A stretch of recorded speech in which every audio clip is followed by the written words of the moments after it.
So, Monday night, Ja Morant returns. Did he return? That's pretty cool. I get home from the game. Yep. SportsCenter's on. Yep. They show the dunk.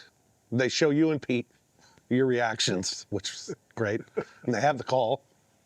And then they have me doing the walk-off with Ja. Yeah. So you, me, and Petey, #1 on SportsCenter. Get out of here. Yeah, how about that?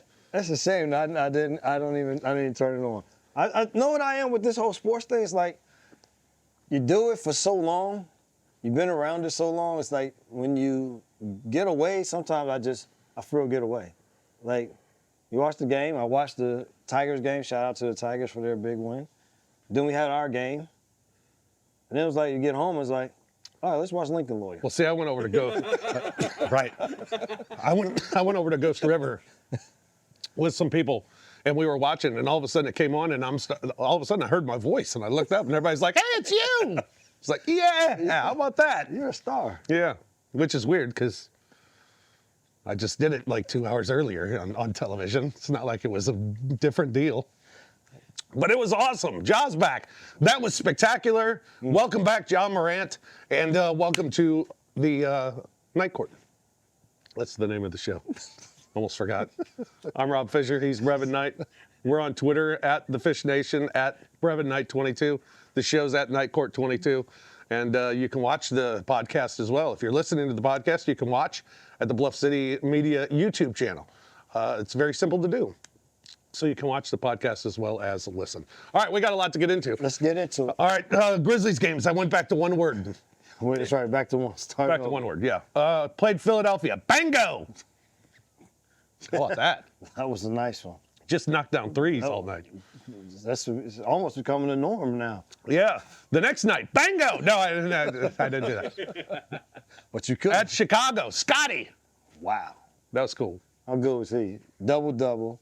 First time playing in United Center. Yeah. Able to say, even when he did the walk-off interview, to say, playing here, my dad's jersey. I mean, it was That's just pretty neat. Yeah, it was just. I mean, how you don't get to do that kind of interview and get that type of answer. That was golden. And then against Portland, professional. Yes. Took care of business. Have gone wire to wire in the last two games. First, let's talk about Philadelphia, though. Beat Philadelphia. Philadelphia had all their guys back for the first time this season. They played together. It was a mess. They were a mess. Paul George never really was a part of the game and then got hurt. And then had to leave. Maxey was on such a restriction of minutes that we didn't really see a lot of him. And then Joel Embiid played. Joel Embiid he's one of the weirdest players to watch in the NBA because he this is what I realized watching the game. He looks like me. I mean, he just looks like he's in pain walking down the floor. Yes. And then everything is just done so methodically. And then you look up and he's got 35 points. You're like, how the hell did that happen? I was just about to say, it speaks to how great of an individual player he is. Yeah. That even in that state, looking that way, as he did, he still went out there and got a double-double, was getting to the free throw line, made threes, is back in the mid-range. He looked like the Joel Embiid minus the athleticism, that part of the game, the ability to move. It was gone, and it was when you just don't really have your balance, you're not stable, and every time you fall, it's like a timber fall. Yeah. That's what it was. That's what it was for him. And it's Paul George situation again. You hate to see him with the hyperextension of the knee again. That was unfortunate. But the Grizzlies had done a good job. And then Tyrese Maxey, I think it was exactly what we saw when Dez, Vince, and those guys came back into the basketball game against the Warriors. Right. It was like, it didn't look like it flowed. Like everybody was just trying to figure out like what to do, when, and how. That's how the 76ers looked.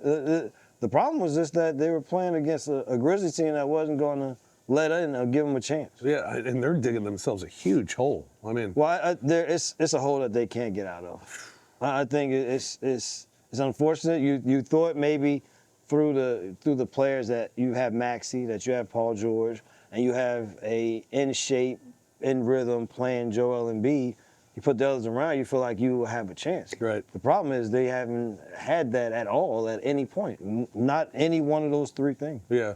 Also in that Philadelphia game, Jake LaRabia was great. It's been really good to see Jake come out this year, and we talked about it, I guess last week. That the thought of what he was when he came into the league and what he can be are two different things. Yeah, the big thing for me is that he's doing it on a consistent basis. This isn't like, well, he was just in a hot streak, and Right. so it was a flash in the pan. But no, it's been from last season, it was to the summer, it's to right now. It was in the preseason, and it's now during the season. Yeah. And so credit to him for continue to evolve to what his role and what his game will look like. Because the thing I tell a lot of people, everybody comes into the NBA a star. Right. Everybody that becomes a pro, you was a star, wherever you were leading up to that. But when you get here, now you got to figure out what that role and what you can still, with the skills that you have, but how does it fit being able to get a chance to be on the floor, to be able to play, to do more. And I think Jake has done a good job of evolving to what gives me an opportunity to be a regular on the floor. Yeah, and then we had the Chicago game. Scotty, we talked about him for a minute. That was an awesome performance by him. Yep. Jalen Wells with a career high 26 in that game. Grizzlies scored 140 points. And it's funny because it didn't shock me, because everybody that you talk to from Chicago that I talked to before the game, they all said the same thing. They said, boy, we can score some points, but we're going to give up a bunch. And it's like, well, that's exactly what happened. They scored a bunch, but gave up 140. Yeah, and it was all on the floor, and it's become something of a norm that we say now with the 6, 7, 8 guys in double figures every night. Like it's give credit to Taylor and their staff for teaching this offense and putting people in positions where they can be successful, and guys doing that. But it's just been nice to see. I think it makes everybody play that much harder in every other facet, because I'm a part of this now. I'm not just the guy, we come down the floor and I stand over here. Maybe I'm going to touch this possession. I might not. Let me run back here, play hard defense, run down the next time. Well, I'm standing here again. That's not what it is. It's like you're involved, so it makes you hustle. It makes them talk on defense. It makes the extra effort plays that they're able to give. And so it's been nice to see it. It's been nice to see it in action, and for them to be getting wins with it. It's nice to score 140 and not give up 142. Right. Remember the conversations that people were having of, is the team better without Ja? I never entertained those. Well, no, I didn't either. Yeah, exactly. But no, they were humorous to me. What a difference he makes when he's on the floor of just everything. Everything. From the moment you step on the floor thinking we can win this game, or we're going to win this game, because he's there. He's the head of the snake. That's what makes the differences in guys that are in the league. Again, I tell you, it's not just a skill. Like there's an it factor that those guys have. That when they're playing and when it's going on, there's just a different vibe, just a different feel. And I always say that's just they're just different level people that play the game. Dude is just a different level player. Yeah. It's no knock against what someone else can or can't do. It is an entire, what he embodies in and of himself. It changes every single thing that happens on the floor, but it also changes everything that happens in the crowd. Like it's just the reality of what it is, his it factor, his superstardom, and then the ability to back it up with how he plays. Like it's like the reason why we even get to this point is because how damn good he is. I forget how you term it, but his flashiness, like almost a calculated flashiness that he has. Because, I mean, like the behind-the-back pass. He saw it before he did it. It was the only pass he had. When he got to that point, he couldn't throw the lob. It was too late to try to throw the lob to BC. So now it's just like, so it's like, if I turn this way, I can't throw it this way. But when I turn this way, the defense is going this way. and to still be able to just, you know what I mean? Like Just like that. like that's like, man, I get this, like, oh, I can't do that. Oh, now y'all gonna move, bang, go ahead and get you a dunk. Yeah. And the thing about it, when he did it, he still never looked. No. It was, I mean, just remarkable. It's so much fun watching him play. And, How much fun is it to call it? oh, Listen, yeah. we were already having fun. Like, I was enjoying what we were doing. It's like that same level of what they were doing. Jaron still being dominant as he has been. Dez will find his rhythm. Yeah. That'll come. But Jake playing high, Jalen doing, Scotty, like those dudes, watching them do what they had been doing through this stretch. It was fun in and of itself and watching it grow. And then you just throw this dude on top. It's just like, shh. Well, let's just go have fun every night. Yeah, he's unbelievable. And he was great. And I always love visiting with him on the walk-off because he's always fantastic. And it's just, his basketball sense is ridiculous. No else I give a shout out though, can't let him, is Santi though. Santi he's been consistent to have a game that he is. Remember I said we did the last show, I was like, we don't need the 28-4, 26. Right. Nah, we've gotten 12, 14. But the rebounds. Whew. And making plays, the hustling. Man, I mean, if they can keep it up, it's something to be messing with. Still a couple guys out. That's what's crazy. But we'll see as you look to keep winning these games that they're supposed to win. That you have a great chance of winning. It's not great. Grade 3 is about as severe as you could get. There's a grade 4, but that comes with an avulsion where the ligament not only ruptures, but it pulls some bone off. So thankfully we didn't get that. That can happen? Oh yeah. So they called it a grade 3, which means basically that there is a ligament that runs from the long shin bone and it connects your shin bone to your foot to make it as easy as I possibly can. Then it's about that big. Well, when you roll that ankle, it'll get stretched. And that's what Zach Edey did. That's what most of us has done in our athletic career. What Vince actually did is ruptured that little ligament. We'll call it the ATFL. He ruptured that. So there's going to have to be some healing. The body's going to have to lay down some collagen fibers, some scar tissue to try and get that thing to reconnect. Basically, yes, we're reevaluating him in 4 weeks. I'll be shocked if we see him playing any sooner than 6, probably 8 weeks. Tune into The Daily Grind with your host, Lute Hatmaker, every Monday through Friday at 7:30 a.m. live on the Bluff City Media YouTube channel.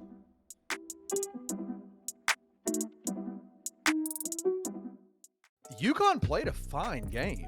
Like, they weren't bad. They played well. Tigers Both were just teams better. played very well. Tigers were just better. You've watched a lot of college basketball. That has to rank way up there just in terms of overall game, right? Like, it's just, I mean, that's what I'm saying. Even as a general fan, like, that was a good basketball game to watch. Yes, it Both was. teams were making shots. They had post guys that were playing well. There were defensive plays left and right. I mean, there was excitement in the sense of some technical fouls and other stuff, which, I mean, isn't always the best. But that was the biggest part to me. I was thinking it at halftime and early parts of the second half. It was like, even if we don't pull this out today, like, this team, they look good. They're having fun, and it's making the viewing experience, especially as a fan, fun. And that's what I feel like that's what we've missed. Tune in to Tigers Untapped with TJ Willis and Trey Lasley every Wednesday at 3 p.m. on the Bluff City Media YouTube channel.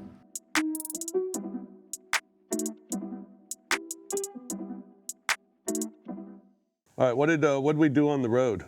We were in Chicago. Chicago.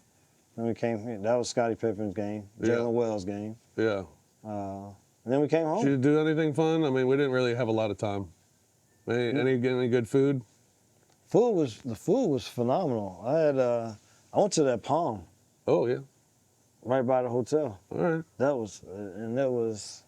I had I love my king crab legs. Yeah. I had those. And then I had found a breakfast place, Eggies. Yeah, Eggies. It's right like behind the hotel. Yeah. You gotta do some crazy walking. You gotta get there. you gotta go down some stairs. Yeah. Like, I didn't realize we were this high. I know, right? But that was phenomenal. Yeah, Eggies is great. I went to Spin It's the ping pong bar. They're all over the country. Yes. It's called Spin, and it's a ping pong bar. And the best thing about it is, you play ping pong, and each table has like a bar, and so you can have a couple cocktails, and you can order food, you can do whatever, and then you play ping pong, and you rent it out for an hour, and if you hit the ball and it goes like past you, you just leave it.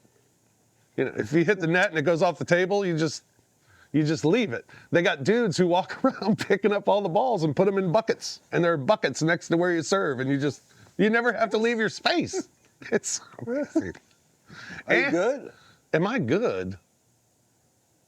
Oh, I gotta get over there and beat you then. I'm the Grizzlies media champion. Oh, you about to get your ass whooped then. Oh, hell.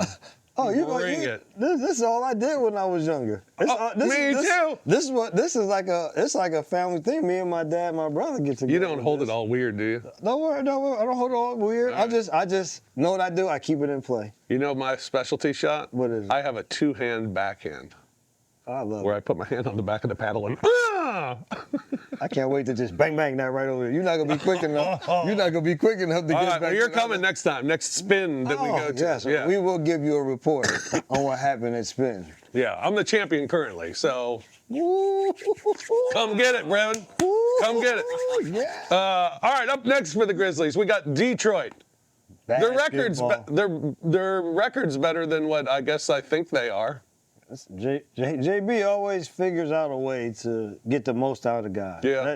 That's been a strong suit of his, and continues to learn what coaching is going forward. And he hasn't played well. They're a very scrappy team. They play hard. Cade Cunningham continues to show that he can lead a team, and Ivy just hit a game winner for them, and so it's another one of these games that you should win. Like if they go out and play well, play that. But if you don't go and do the things that they've done to this point, then they can lose. Yeah. Ivy, how about this? His game winner was the first buzzer beater for the Pistons at Little Caesars Arena, and it's been open since 2017. How about that? They haven't won many. They haven't won a lot of games. Unfortunately. Next up for the Grizzlies, it's a cup game. Can we finally win a cup game? The New Orleans Pelicans. And we may be catching them on a reintegrating guys from injury. Yeah. Which C.J. McCollum, I think will be back. And they're talking about DeJounte Murray maybe being back for that game. And so and maybe you catch them a little bit out of sorts or what. But even though they had some time before they both got hurt. But it'll be, hopefully, I mean, for whatever, I mean, I think we're out. I think Golden State is clinched our bracket, but I guess we may be in the wild card race. But I mean, just to not win. Just to not be over. Yeah. I think a little bit more emphasis would be put on that game come that day. I mean, if you look down and you say we 0-6, y'all, in these games, y'all. Like we can't. I mean, I wonder if every team has won at least one cup game. I don't know. I would imagine we're not a good statistic right now. Can't go down as the only team to not win. Now we're gonna be like on the trivia. We're gonna be a trivia answer. If we don't win one of these next two, let's see. That's like when we were 0-12 in playoff history. It was like, come on, man. Well, stop making us play San Antonio #1. Shit, give us a realistic chance. No kidding. All right, so after we get our first cup win, then it's Indiana. What do you know about Indiana? They have been an enigma because Tyrese Halliburton hasn't been Tyrese Halliburton. Yeah. I don't know if they. I see that they have Mathurin is back playing. Miles Turner's playing. But I don't. I think as we get closer to playing them, I haven't watched much of them at all. All right, so these are 3 opportunities. Guess where we are in our 10-game set. Getting back to Set. 6 and 4. We were at 5-3. Remember I told you the Chicago game was a big one. And then I felt like the Portland, we knew some guys were going to be out. I just thought we were better than them if we played. So that was the first win. Now you're able to get this Detroit. You get Detroit. That puts you at 6-3. You may be able to steal a game that now you'd be 7-3 in the 10-game split. Now you've banked the win. Yeah. As you move forward. Yeah. That's called BK's analytics. Your analytics make a lot more sense than other analytics. I understand what you just said. Jeez. So 10s? Okay, that's easy. Did you win or did you lose? Yeah. That's it. Man. All right, the All-Star format's changing. We're going to have 3 8-man teams, and then the winner of the Rising Stars game are going to be the 4 teams in a tournament. Okay. First games are played to 40, and then you play till I think it's 25 in the final. By ones? No, by 2s and 3s. 2s and 3s? Yeah. Sheesh. You could be out quick. It could, right? I mean, who's taking 2s? And it's 5-on-5. I mean, it'd be 5-on-5. Yeah. And all in the same night. Yeah. That's why that's why it's that way. Yeah. Because you, in essence, will be playing 2 games. Yeah. I don't know. The NHL's gone this route, and I don't know if it's worked for them or not. I haven't watched, but is it worse than what we had? I was about to say it to you. Why not? Yeah. The thing is, playing a short amount of time yes. and it being a tournament, maybe you'll get a little That's effort. Yeah, because I just said, like, the game can be over like that. Yeah.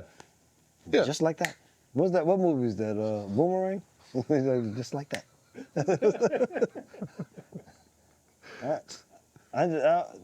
That was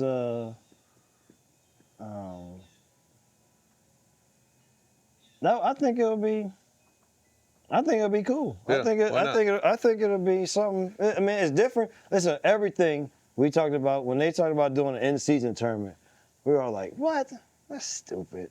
Yeah. Like, why would you do that? Soccer? Yeah, nobody's doing that. And now it's like, guess what? In-season tournament game. Look at the courts. Look at the uniform. Look at the courts. Look at we gonna make a big deal. Like, and even the players, they're like, yeah, those games. Now it's like, yeah, after 1 year, people talking about, yeah, these games mean like it means a little something more. I was like, so I'm up for another experiment. Yeah. All right.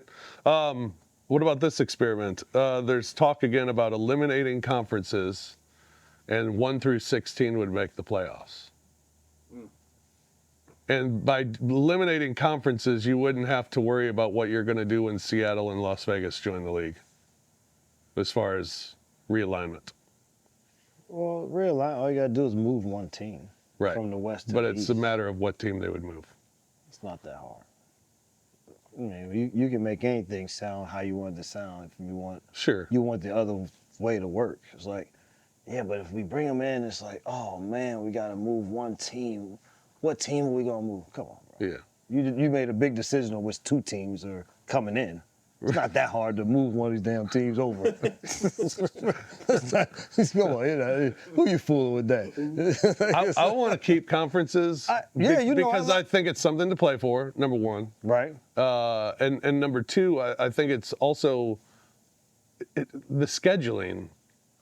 To have an unbalanced schedule, I don't like the idea of that. And it's not that it's completely balanced right now, but it's as balanced as it's going to be, where everybody in the West has pretty much the same, challenges. Yeah. And then everybody in the East has the same challenges, and you play the East only 2 times. I mean, it works out now where the schedule works out, where I don't like unbalanced schedules either.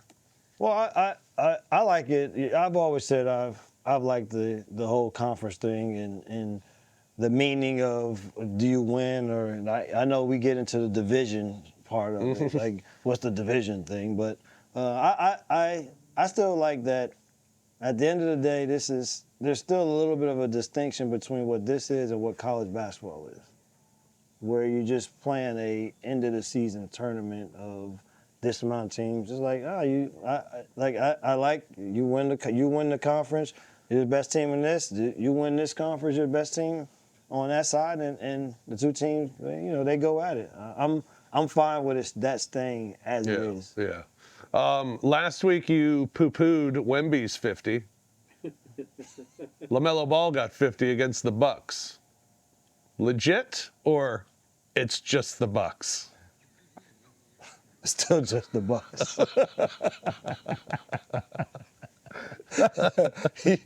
For me, it's going to continue to be just the Bucks. But I would say I think I saw more of LaMelo. Bro, he's doing some park shit, man. Yeah. Do you see his highlights? No. Bro, he did a three. I don't know if it was their game that they played on Monday. They played Monday night. He did a step back where he threw the ball somehow and then pull it back like on a dribble, just grabbed it out the air, took 2 steps back and shot a 3. I was like, yo, I mean, so when Ja goes into the boom, boom, boom, boom, and he backs up and the bang, like dude is doing this every time down the floor. 1 foot, 3 runners, 3 like. I'm like, yo, what in the heck is going on? So I think he had 44. Wow. Again last night. He like De'Aaron Fox is putting up a lot of points on Sacramento too. Yeah. He looked like the old De'Aaron Fox, like getting to the basket, scoring, and then keep knocking down his threes. Yeah. Zion's been out since November 6th with a hamstring. He's out now another 4 to 6 weeks. It's just not getting right. I don't know if physically his body sometimes people's body they just fail them. Right? I don't know if it's at that point, like is there more that he can do on his end to help his body be better so that he's able to play? But I mean, this is starting to become like, man, what else? Is there something else that they need to do? Yeah. Did you see Michael Malone Monday night? I did. Following a blowout loss to the Knicks, 145 to 118, Malone was asked if that's just a game that you just flush it. And he said, F that, man. No, we're not flushing. You don't flush when you get embarrassed. You don't flush when you gave up 145 points. You don't flush when you didn't play hard, didn't play with effort, physicality. I'm not flushing anything. Wow. This is the second time he's gotten really hot following a game. The other time he called out the effort of his team. Yes. And now this, they're struggling a little bit. I mean, they lost with Jokic out of the lineup a couple of games, including one to the Grizzlies. But they're going through a little something right now. Well, you looked at their team, and the reality is they're just not a better team than the other teams, especially without Aaron Gordon. Like, I think they're missing him more than they realize. I think, or no, I'm not gonna say they didn't realize. They may internally may have known, but for us on the outside, I don't really think we understood the magnitude of his importance to that team. Yeah. And having him be out as long as he has been out has really affected them in terms of giving them a little bit more of a level of physicality, a guy that understands where to be on the floor to allow Jokic to be good, to allow Murray. And then at the end of the day, Jamal Murray just hasn't been that good. Yeah. I mean, it's if your best player, if he can't get it going, or and your other guy, like I think we talking about Jokic's numbers were so good because you think about it, he had to be great in order for them to have chances to win the game. Yeah. Like that was the only way that they were going to have a chance to win, and so it's at this juncture it's caught up to them. It's not to say they won't be competitive or can't be and won't. But at this juncture, they need Aaron Gordon, and if not having him, then they can't compete with these better teams. Yeah. Memphis Tigers beat UConn, number 2 team in the country. How about that? Go Tigers, go. That was good. Became a nail biter. And Danny Hurley is a bully, maybe? I just call it, he just has a Jersey mentality, and he just took it to the coach's side. Mike Malone, Jersey mentality. They just took it to the Jersey side. Hurley he's ridiculous during a game. Oh, now Ridiculous. he is. I mean, he's like Draymond. You yell at the screen the whole time, like, tee him up! What are you doing? He just told you to F off to your face, and he's still screaming. Give him a technical, for God's sakes. It's unbelievable. And as much as I enjoyed that fire, I thought that he got a long leash. He got a long leash. Yeah, he did. Wow. Man. All right, NFL. Saquon's the MVP. I don't want to talk. Just think about where we just appreciate him. Yeah, but it's like I can't appreciate him without thinking of where the Giants are. Yeah, I know. I'm sorry. And we cut the dude that we quarterback's gone. Like how does that happen? Like we don't pay the league MVP right. for this year, and we cut the dude that we paid all the money to. Yeah. Make it right. That's great stuff. Your Ravens beat the Chargers. It's a good win for my Ravens. It was a good win. That was good. I mean, Lamar Jackson's just so good. He's so good. We had great finishes. The Cowboys-Commanders game was amazing, how that one finished. It wasn't amazing. Bears-Vikings was amazing, how that one finished. Poor Bears. Bears have had the 3 most heartbreaking losses you could ever imagine. I feel so bad for the Bears, man. I mean, you'd like to just say, oh, it's part of the growing pains, but damn. Give him a break. Jeez, at some point. Just give him one. Man. Alabama and Ole Miss both lost in college football. That's it for Alabama, right? Yeah, and it's it. And I don't want to hear. I hope that's really it, right? They have this. I don't want to hear. I wouldn't count them out. Come on, bro. Here's the problem, Brevin. You have to find 4 teams that are going to make the playoff, and they still might be one of the top. Well, the problem is if you put them. Man, that was there we go. There's our timer. If you put them at 4, that means you put them ahead of Ole Miss. And Ole Miss, well, I mean, should they be ahead of Ole Miss? I think not. They lost to Vanderbilt. And they lost to a bad Oklahoma team. That's what I'm saying. Alabama should be out. Yes, they should be out. I believe I don't watch it. Okay, yeah, I don't pay attention to it enough, but I just know that they got a lot of doggone losses. Yeah, and bad losses too. So they should be out. But it makes it interesting because like Alabama and Ole Miss and all these teams in the SEC were saying, well, we don't want to play in the conference championship game because it could hurt us if we lose that game. Well, now you're not even going to play in the conference championship game because you went out and lost to crappy teams. Ole Miss lost to Florida, and Alabama went and lost to Oklahoma. Yeah, so you jumped the gun. Yeah. All right. We'll end today with a shout-out toast. And I thought it's Thanksgiving week. Okay. Happy Thanksgiving to everybody. Happy Thanksgiving. To all our listeners, all our viewers, and a shout out and toast to all our listeners and our viewers. Yes. Shout out to you people. I think about when we first started doing this, and what I think about is, I don't know if anybody's going to listen. Like literally, if y'all understood the evolution of this. And we did it basically because we were bored. It was like right after COVID, and we had nothing to do, and we were bored, and we thought, well, we can talk for a half hour and, see what happens. And we thank you for sticking with us and being with us every week. It's really cool to hear from people and to have people tell us that it's that they listen to the show. Is really How about really that they awesome. look for? Let me tell you the one that gets me when people say, "I look forward to it." It's like I know. Shut up. When's it come out? Tomorrow. Jeez. Yeah, so Yeah. no, very much appreciated. Absolutely. So shout out, toast to all the night court people. We got to come up with a name for the night court. For all of our The jury. To the jury. To the jury. To the jury. I like that. That's good. That's good. All right. That's going to do it for us. What really bothered me the whole show was that I wanted to go back and do the beginning over. Because because I was terrible. I was terrible at the beginning of the show, and I apologize. Hopefully our listeners are still listening. Because after the beginning of the show, they may have just said, boy, this one's going to suck. I would have thought that.